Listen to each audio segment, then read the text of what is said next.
Assalamualaikum warahmatullahi wabarakatuh. Apa kabar anak-anak Umi? Semoga selalu dalam lindungan Allah. Jangan lupa jaga kesehatan ya. Selalu pakai masker saat keluar rumah. Kembali lagi di pelajaran kelas 9 bersama Umi Latifah. Materi yang akan kita bahas kali ini adalah materi tentang cerpen. Anak-anak Umi ada yang udah tahu apa itu cerpen? Atau ada yang pernah membaca cerpen? Iya, cerpen atau cerita pendek adalah salah satu jenis karya sastra yang ditulis berdasarkan unsur-unsur pembangunnya.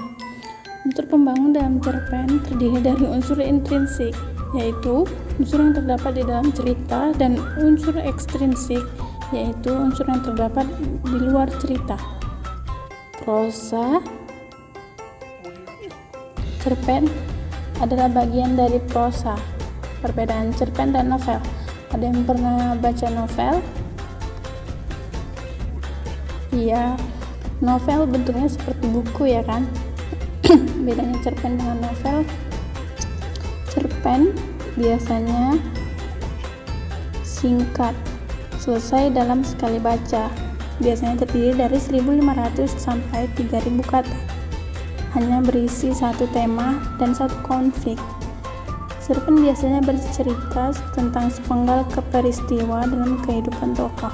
Sedangkan novel biasanya terdiri dari 10.000 kata berbentuk buku.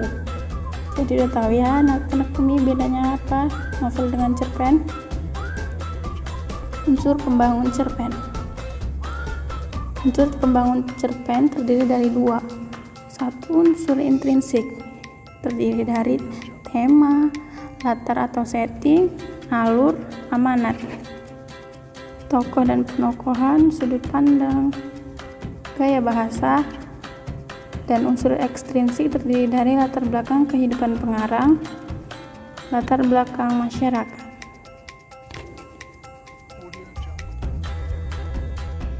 Tema adalah inti atau ide dasar sebuah cerita. Dari tema, pengarang bisa membangun unsur intrinsik lainnya seperti penokohan, latar, dan plot. Alur atau plot adalah rangkaian jalannya cerita dari awal sampai akhir. Jadi alur adalah pengembangan cerita yang terbentuk oleh sebab akibat. Penokohan adalah cara pengarang menggambarkan dan mengembangkan karakter tokoh-tokoh di dalam cerita. Latar biasanya terdiri dari tempat, waktu, dan suasana terjadinya peristiwa di dalam cerita. Sudut pandang adalah cara pengarang menempatkan dirinya di dalam sebuah cerita. Biasanya sudut pandang terdiri dari sudut pandang orang pertama, sudut pandang orang ketiga, dan sudut pandang campuran antara pengarang dan tokoh-tokohnya. Tokoh adalah pemeran yang terdapat di dalam sebuah cerita. Tokoh dibuat oleh pengarangnya sendiri untuk memudahkan jalannya sebuah cerita. Amanat adalah ajaran moral atau pesan yang tersirat di dalam sebuah. Unsur ekstrinsik adalah unsur yang berada di luar cerpen. Unsur ekstrinsik biasanya terdiri dari dua, yaitu latar belakang masyarakat, di mana kondisi masyarakat yang berpengaruh dalam cerita pendek tersebut. Dua, latar belakang pengarang, terdiri dari biografi pengarang, yaitu berisi riwayat pengarang dalam cerita. Kondisi psikologis berisi pemahaman kondisi psikologis atau keadaan yang memengaruhi pengarang dalam membuat cerita. Aliran sastra. Seorang pengarang pasti mengikuti aliran sastra tertentu. Aliran tersebut berpengaruh pada gaya penulisan yang dipakai oleh penulis dalam menciptakan sebuah karya sastra atau cerpen. Struktur dan aspek kebahasaan cerpen. Yang pertama, orientasi. Orientasi adalah penentuan peristiwa, menciptakan gambaran visual latar, atmosfer, dan waktu kisah.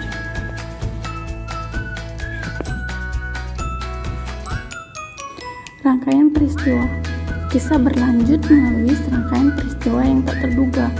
Jadi cerpen itu peristiwanya tidak terduga sesuai dengan gaya penulis.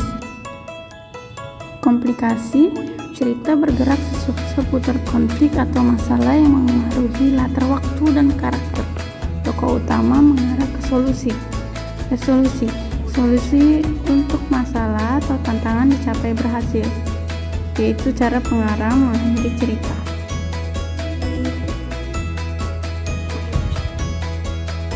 Sekian pembahasan tentang cerpen kali ini. Semoga bermanfaat dan mudah dipahami ya anak-anak Umi. Assalamualaikum warahmatullahi wabarakatuh.